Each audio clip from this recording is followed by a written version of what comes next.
Welcome to SAR Academy. We are going to discuss atoms and molecules and mole concept today.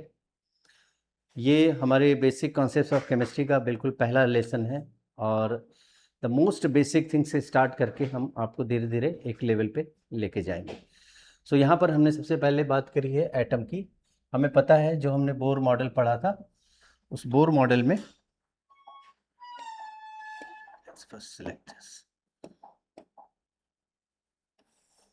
Bohr model आपको ये पता है जिसमें centre में आपके पास न्यूक्लियस होता है, न्यूक्लियस के अंदर प्रोटॉन एंड न्यूट्रॉन होते हैं और इलेक्ट्रॉन्स सराउंड में आपके रिवॉल्व कर रहे होते हैं अराउंड द न्यूक्लियस। ओके, ये हमारा बेसिक मॉडल है जो बोर्स में हमने सीखा, बोर मॉडल में सीखा। सो एटम के अंदर हमारे पास न्यूक्लियस है और ये क्लासिफिकेशन हो गया, सेल्स है। न्यूक्लियस के अंदर न्यूक्लियस है क्योंकि न्यूक्लियस के अंदर जो पार्टिकल्स हैं उनको हम कंबाइंड मैनर में न्यूक्लियस बोलते हैं। एंड शेल्स में इलेक्ट्रॉन्स होते हैं जो रिवॉल्व करते हैं न्यूक्लियस के अराउंड। न्यूक्लियस में भी है प्रोटॉन एंड न्यूट्रॉन। हमें साइन से ही देख के समझ में आ रहा है कि electron is negatively charge, proton is positively charge and neutron has no charge.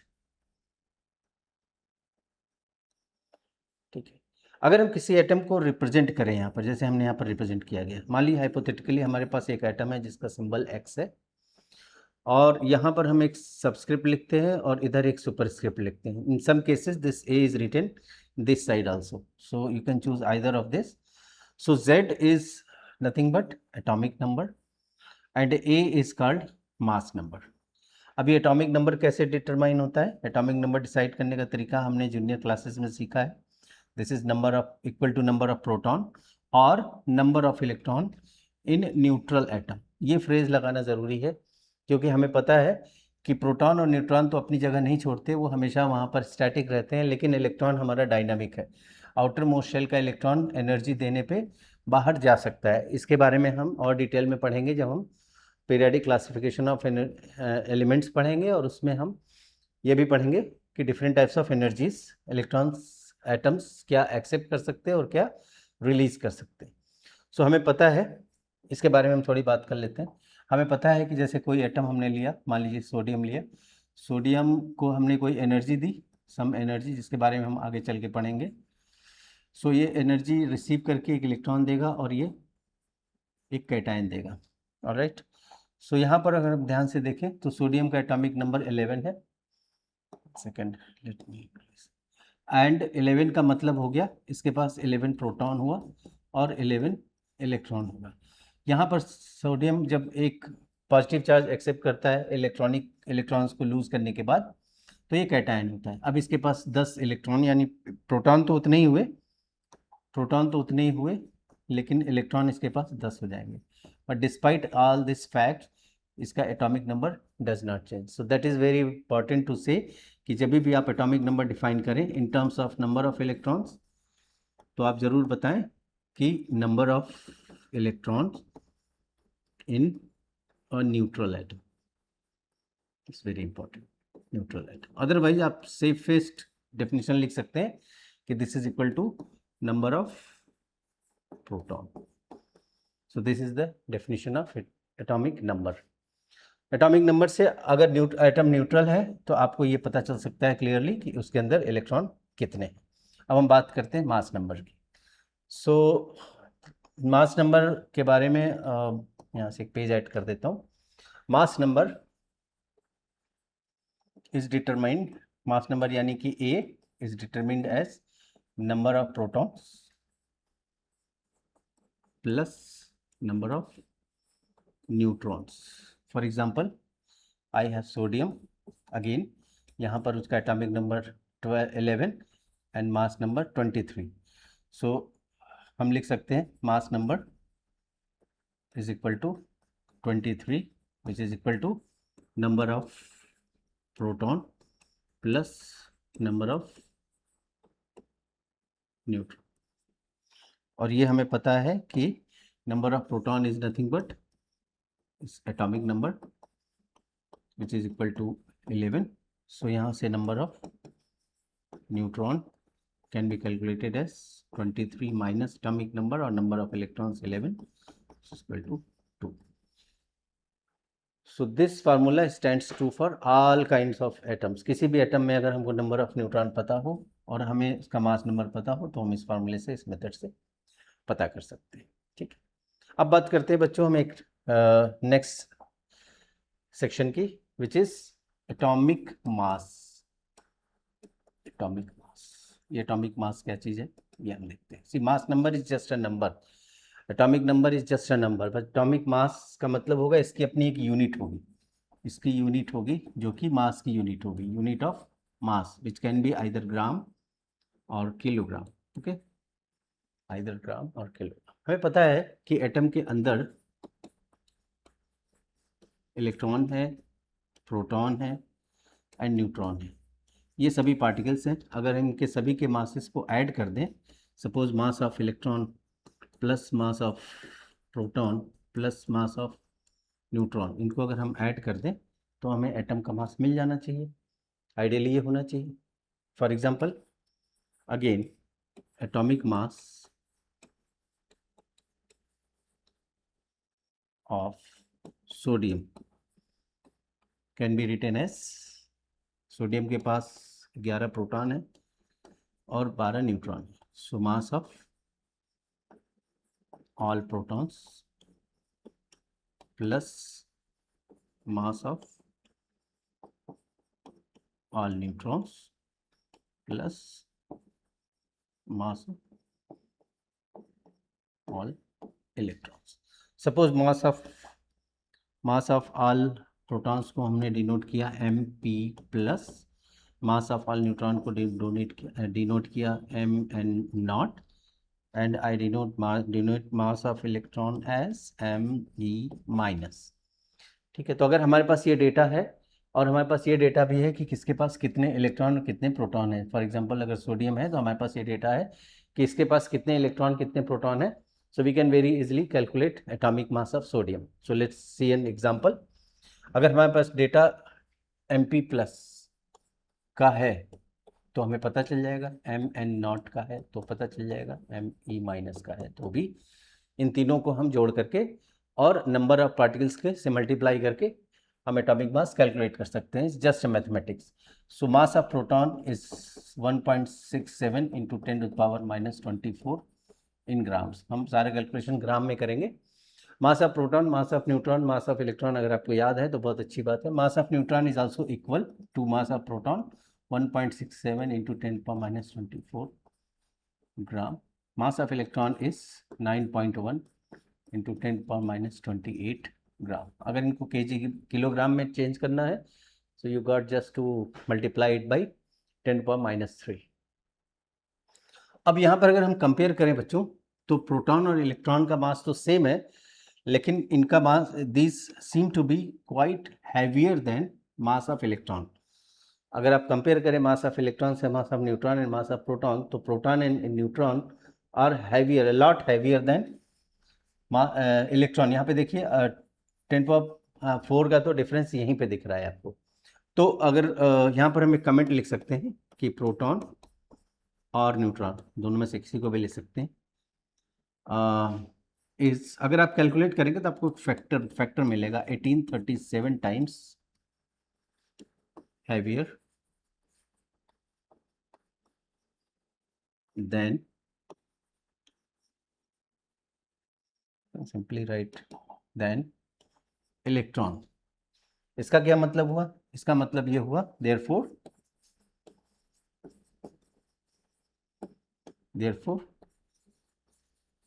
mass of electron can be ignored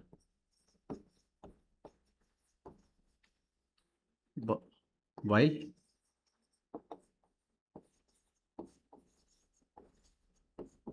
calculating mass of an atom. Mass of atom. तो आपने भी जूनियर क्लासेस में सुना होगा, पढ़ा होगा बच्चों कि एटम का जो मोस्ट ऑफ द मास या ऑलमोस्ट पूरा ही मास एटम के सेंटर में लोकेटेड होता है। एटम है आपका और उसका जो पूरा का पूरा मास कहाँ पर कंसंट्रेटेड होता है? उसके सेंटर में, यानी कि न्यूक्लियस में होता है। एटम में इलेक्ट्रॉन का मास कंसीडर नहीं किया जाता है। ठीक है, तो इसी फार्मूले को इस्तेमाल करते हुए हम सोडियम का एटॉमिक मास कैलकुलेट करना शुरू करते हैं। तो let's calculate atomic mass of sodium. So we can write it like mass of 11 proton plus mass of 12 neutron, correct? Because we have to consider only the mass of proton and mass of neutron. अब इसको calculate करते हैं। So 11 into 1.67 into 10 to the power minus 24 gram plus this is mass of proton, total mass of protons, and this is total mass of electron neutron, 12 into 1.67 into 10 to the power minus 24 gram. Okay, so now we see very clearly that there are some factors which are common here. ये factor और ये factor common है, तो इसको हम common ले लेते हैं. Okay, तो इसको common लेके is equal to 11 plus 12 into 1.67 into 10 to the power minus 24 ग्राम. इसको हम बाहर ले लेते हैं, इसको ब्रैकेट में ले लिया, इसको ऐड करेंगे, this becomes 23 into 1.67 to 10 to the power minus 24 ग्राम. अब यहाँ पर अगर हम केयरफुली देखें तो ये जो फैक्टर है हमारा, ये फैक्टर, ये मास नंबर है, अभी हमने थोड़ी देर पहले देखा. Okay, and this factor is termed as atomic mass unit, जिसको कि हम AMU कहते हैं, और इसी को हम यूनिफाइड मास भी कहते हैं, जिसको स्मॉल यू से डिनोट करते हैं. तो एक्चुअली हमारा सोडियम का मास कितना हुआ, अगर हम एक एटम का मास लिखें तो ये हो जाएगा 23 AMU या 23 U. लाइकवाइज किसी भी एटम का अगर आपको एटॉमिक मास लिखना है तो आपको उसका मास नंबर लिख देना है और उसके साथ AMU लगा देना है. अगर ग्राम में पूछता है तो आपको AMU की वैल्यू रख देनी है यहाँ पे 1.67 इंटू 10 पावर माइनस 24 ग्राम. उसको सॉल्व करके आपको बता देना है. Got it? जैसे यहाँ पर मैं लिख सकता हूँ 1 AMU is equal to 1.67 into 10 to the power minus 24 gram, which is equal to nothing but mass of 1 nucleon. So this is the way you solve the problem of finding out atomic mass either in gram or in AMU. Hope this helps. तो इसी तरह से बच्चों, अगर हम suppose हमने कुछ suppose हमको लिखना है एटॉमिक मास ऑफ कार्बन. हम सबको पता है कि कार्बन का मास नंबर होता है 12 और उसके आगे हम लिख देंगे AMU, है ना. अगर हमें लिखना है ऑक्सीजन तो हम क्या लिख देंगे 16 AMU. अगर हमें लिखना है मैग्नीशियम तो 24 AMU. मास नंबर आपको याद रखना ज़रूरी नहीं है, एग्ज़ाम में आपको मास नंबर का डेटा मिल जाता है. For example if you have sulphur, so इसका एटॉमिक मास हो जाएगा 32 AMU. अगर पूछता है कि सपोज पूछता है कि find mass of N oxygen atom, तो इसका ये मतलब नहीं कि वो आपसे 16 AMU पूछ रहा है. इसका सीधा मतलब हुआ कि वो पूछ रहा है कि mass is equal to 16 into 1.67 into 10 to the power minus 24 gram. जब आप इसको कैलकुलेट करेंगे तो आपको ग्राम में ऑक्सीजन एटम की वैल्यू मिलेगी, एक ऑक्सीजन एटम की वैल्यू आपको यहाँ पर मिलेगी. ठीक है, सो दैट्स हाउ यू. यहाँ पर हम एक चीज़ रिमाइंड कराना चाहेंगे. जैसे suppose I have atomic mass. Atomic mass क्या होता है? once again, atomic mass is nothing but mass of one atom.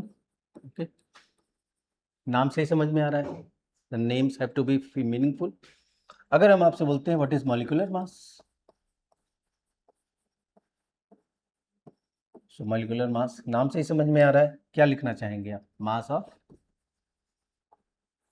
one molecule. Obviously इसकी यूनिट अगर AMU है तो इसकी यूनिट भी AMU ही होगी। कैसे?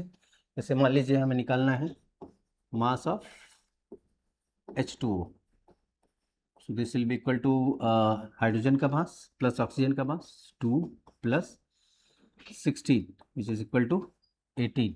तो हमने ये भी AMU में लिखा और ये भी AMU में लिखा, सो ये क्या हो जाएगा? 18 AMU। सिमिलरली हमको लिखना है mass of one molecule of CO2, इसको हम कैसे लिखेंगे? यहाँ पर carbon is 12 plus oxygen is 16 into 2 32 which becomes 44 AMU. Why AMU? Because this was also AMU and this was also AMU. So that's how you calculate molecular mass and atomic mass. Suppose मैं आपसे पूछूं कि एक question लिखते हैं यहाँ पे, this based on what we have studied so far. So suppose मैंने आपसे लिखा कि find mass of an oxide ion, oxide ion. Oxide ion का फार्मूला ऑब्वियसली O2 माइनस होगा। तो क्या होगा इसका ऑक्साइड आयन का mass? So mass will be equal to, एक ऑक्सीजन का मास कितना होता है? 16 into AMU 1.67 into 10 to the power minus 24 gram. और यहाँ पर इसने क्या किया है? ऑक्साइड आयन कैसे बना है? ऑक्सीजन ने 2 इलेक्ट्रॉन एक्सेप्ट किया है और हमको ऑक्साइड आयन दिया है। तो इलेक्ट्रॉन्स के आने और जाने से मास पे कोई उसका फर्क पड़ने वाला नहीं है, तो उसका मास अभी भी इतना ही होगा। जितना आपके ऑक्सीजन एटम का मास होगा उतना ही ऑक्साइड आयन का मास होगा। सिमिलरली मैग्नीशियम का आयन लिया Mg2+, उसका भी मास हुआ। एल्यूमिनियम का आयन लिया Al3+, तो उसका भी मास एल्यूमिनियम के मास के बराबर होगा। बिकॉज एडिशन और removal of electron does not make any difference to the mass of the species. Okay, suppose आपसे पूछता है कि mass of CO3 2 minus which is known as carbonate ion, ये कितना होगा? तो ये आप अपने आप खुद से प्रैक्टिस करके आप देखेंगे, कैलकुलेट करके देखिए। Okay, so here we complete one section of related to atoms and molecules and their masses. Okay, इसके बाद हम बात करेंगे बच्चों एक नए कॉन्सेप्ट की विच इज कॉल्ड मोल। अब मोल कॉन्सेप्ट के बारे में हम बात करना चाहेंगे। ठीक है,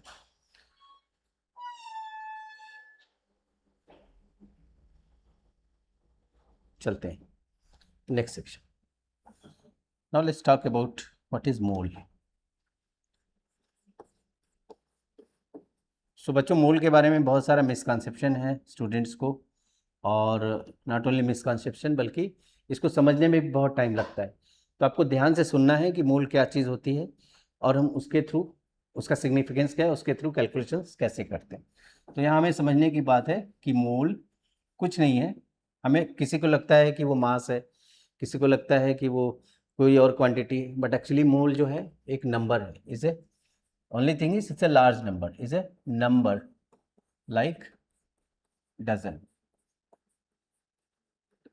अगर हम 1 दर्जन बनाना लेंगे तो उसमें 12 बनाना जाएंगे। अगर हम 1 मोल बनाना लेते हैं, 1 मोल बनाना लेते हैं तो उसमें 6.022 इंटू 10 टू द पावर 23 बनाना जाएंगे। और इस नंबर को बोलते हैं बच्चों Avogadro's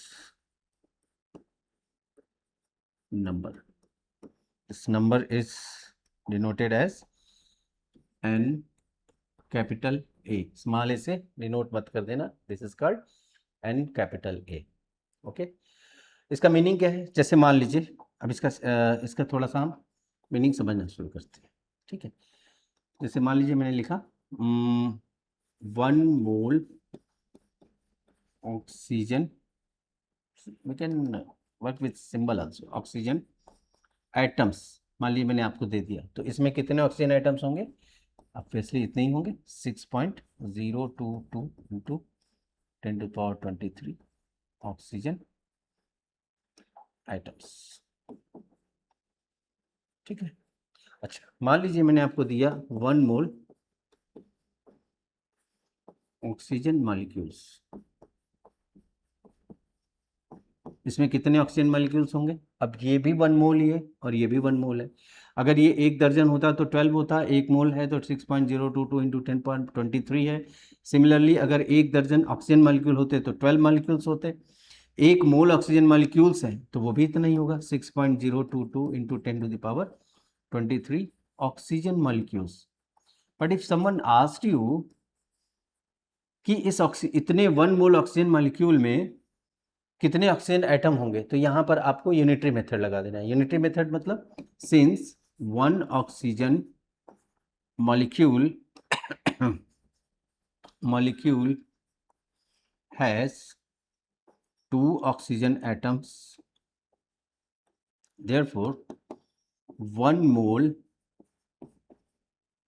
oxygen molecule will have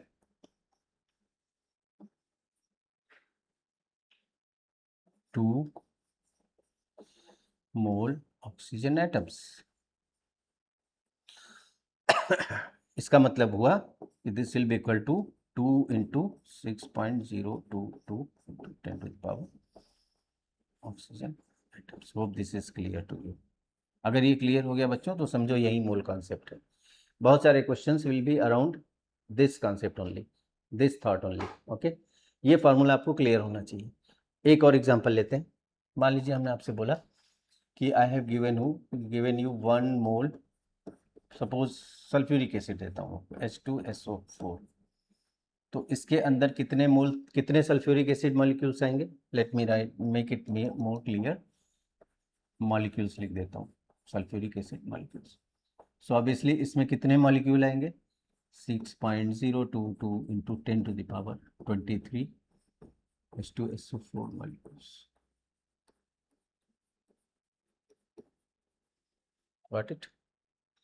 अब अगर कोई आपसे अलग अलग पूछने लगे कि भाई ये बताओ कि 1 मोल मॉलिक्यूल दिया है सल्फ्यूरिक एसिड का, इसमें कितने हाइड्रोजन एटम होंगे, कितने सल्फर एटम होंगे और कितने ऑक्सीजन एटम होंगे, तो उसको आप पिछले फार्मूले यानी यूनिटरी मेथड से पता कर सकते हैं, which is also equal to, it also implies that hydrogen, चूंकि एक मॉलिक्यूल में आपके सिर्फ 2 हाइड्रोजन एटम है, तो 1 मोल मॉलिक्यूल में 2 मोल हाइड्रोजन एटम होंगे, which is nothing but 2 into 6.022 into 10⁻23 hydrogen atoms. Similarly, you will have how many sulfur atoms? Only 1. So 1 into 6.022 into 10⁻23 sulfur atoms. How many oxygen atoms? So this will be 4 times. So 4 into 6.022 into 10⁻23 oxygen atoms. I am sure ये आपको clear हो गया होगा। इस तरह से कुछ different और एग्जांपल्स आप लेकर के प्रैक्टिस करें। जैसे मान लीजिए मैंने आपको दिया 1 मोल फास्फोरिक एसिड H3PO4, अब इसमें कितने फास्फोरिक एसिड होंगे ये निकालना है आपको। उसके बाद ये निकालना है कि आपको हाइड्रोजन कितने होंगे, फास्फोरस कितने होंगे एंड ऑक्सीजन के कितने एटम्स होंगे। This you should practice yourself. Got it?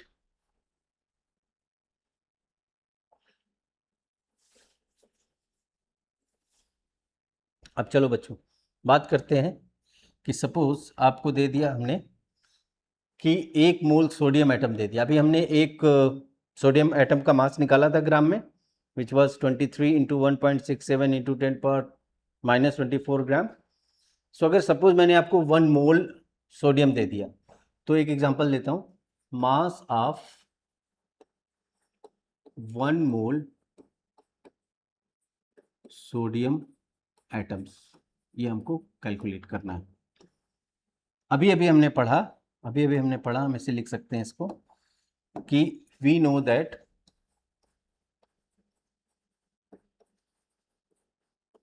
क्या जानते हैं भाई, mass of 1 sodium atoms is equal to 23, हम एमयू नहीं लिखेंगे, पूरा ग्राम में लिखेंगे, 1.67 इंटू 10⁻⁻24 ग्राम। अब बच्चों अगर ये 10 सोडियम एटम होता तो 230 इंटू 1.67 इंटू 10⁻⁻24 लिखते। अगर ये 100 सोडियम एटम होता तो हम क्या लिखते, हम लिखते कि 2300 इंटू 1.67 इंटू 10⁻⁻24 ग्राम इसका मास होगा। अगर ये 1000 होता तो लिखते 23,000 इंटू 1.67 इंटू 10⁻⁻24 ग्राम। सो अभी अगर हमारा असाइनमेंट ये है कि 1 मोल सोडियम एटम्स होगा का मास कितना होगा, तो हम क्या लिखेंगे, mass of 1 mole sodium atoms will be equal to, बस इसमें कुछ नहीं करेंगे, एवोगैड्रो नंबर से मल्टीप्लाई कर देंगे। सो 23 into 1.67 into 10⁻⁻24 gram into 6.022 into 10⁻23, ये नंबर है, तो इसका यूनिट ग्राम का ग्राम ही रह जाएगा। चलो अब इसमें कुछ कैलकुलेशंस करते हैं। 10⁻⁻24 and 10⁻23 will make it 23 into, suppose इसको मैं यहाँ लिखता हूँ 10⁻⁻1 और यहाँ पर यूनिट ग्राम लिख देता हूँ, ठीक है। नाउ वी हैव 1.67 इंटू 6.022, इसको अगर हम कैलकुलेट करते हैं तो इसकी वैल्यू आती है तकरीबन इसकी वैल्यू आती है बच्चों 10.05, तो ये दोनों ऑलमोस्ट सेम होकर के 1 के बराबर हो जाता है। 10 और 10 कैंसिल हो जाएगा, तो आपको जो मास मिलेगा वो मिलेगा 23 ग्राम। अब आप एटॉमिक मास और इस मास को, एक मोल सोडियम मास को कंपेयर करो, तो बच्चों हमने देखा कि हमने अभी इसके पहले एटॉमिक मास कैलकुलेट किया, और इसको लिखने का तरीका है कि आप मास नंबर लिखिए और उसके साथ एमयू लगा दीजिए। अभी हमने मोलर मास कैलकुलेट किया, उसको भी ऐसे लिखते हैं, आपको मास नंबर ही लिखना है और मास नंबर के साथ आपको ग्राम लगा देना है। Unit of molar mass is written as generally gram per mole. However, in general only gram is written because molar mass itself means that this is mass of 1 mole species. Okay, so जैसे मान लीजिए आपको carbon का molar mass लिखना है तो आपको 12 लिखना है मोल मास नंबर और उसके साथ ग्राम लगा देना है, करेक्ट। नाइट्रोजन का लिखना है तो आप अगर एटॉमिक मास लिखने होते तो हम 14 AMU लिखते, अदरवाइज हम लिखेंगे 14 ग्राम। मान लीजिए हमने H2O का मोलर मास लिखना है तो हम इसका मास नंबर सारा ऐड करेंगे जो कि 18 आएगा और उसके आगे हम ग्राम लगा देंगे। Similarly suppose I have carbonate ion, तो इसका मास लिखना होगा तो क्या करेंगे, इसको लिखेंगे 12 प्लस 48 और इलेक्ट्रॉन का तो कोई वैल्यू होता नहीं है, तो आप यहाँ पर मास से सिर्फ मासेस कैलकुलेट करेंगे। सो this will become 8 to 0 and 4 to 6, so this will become 60 gram. Similarly अगर आप CH3COOH का मोलर मास कैलकुलेट करेंगे तो वो भी 60 ग्राम आएगा। ओके, अगर आप ग्लूकोज का लेते हैं C6H12O6, सो ये 180 ग्राम आता है, आप कैलकुलेट करके देख लेना। सो बहुत सारे ऐसे जो स्पीशीज़ हैं इनका मोलर मास की आपको ज़रूरत पड़ेगी अपने न्यूमेरिकल्स में टाइम टू टाइम, ठीक है। अब हम एक एग्जांपल लेते हैं, जैसे मान लीजिए हमने कैलकुलेट किया कि 23 ग्राम अगर हमने आपको सोडियम एटम्स दिया तो आपको मिला 1 मोल सोडियम एटम, राइट। इसका मतलब है कि अगर हम आपको 46 ग्राम सोडियम एटम्स दे दें तो वहाँ पर 2 मोल सोडियम एटम हो जाएंगे, 2 मोल sodium atom. This clearly means कि we can find out number of moles present in a given mass of a substance. So we can write it like a formula that number of moles present in a given mass of a substance the given mass of a substance. Suppose हमने इसको n से denote किया, तो we can write it like n is equal to mass given upon molar mass. So this is the formula that you should note down and keep in mind. ये पहला formula है आपका small concept का. Number of moles पता करने के questions आपको बहुत सारे मिलेंगे. हम कुछ एग्जांपल लेते हैं. जैसे मान लीजिए हमने आपको एक क्वेश्चन लिखा, calculate find number of moles present in first 1.7 gram ammonia, second 1.6 gram methane, third 4.9 gram. Suppose if I write it like 4.9 gram sulfuric acid, so I'll write formula here, sulfuric acid. So in every case what do? We simply calculate n by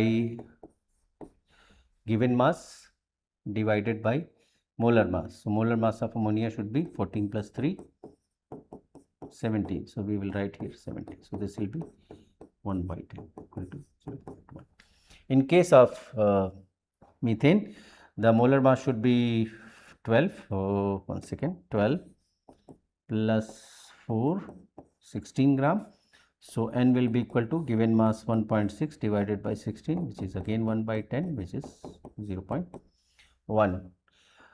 sulphuric acid का molar mass अगर हम calculate करें तो 2 plus 32 plus 16 into 4, 64 is equal to 4, 2, 6, 2, 8, 6 and 3, 9, 98 grams. So n will be equal to 4.9 divided by 98. 49 divided by 980, which is 1 by 20, which is 1 by 20, which becomes 0.05. So that's how you calculate number of moles from given mass of substance, correct?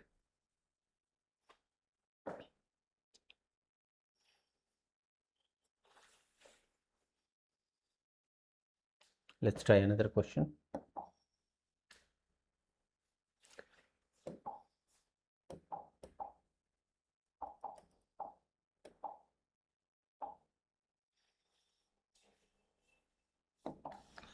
Let's try the question where we ask other way. Find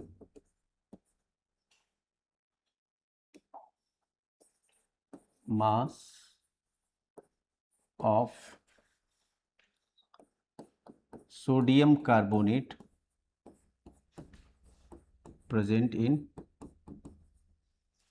its 0.2 mole. 0.2 mole. Got it? So same formula, n is given mass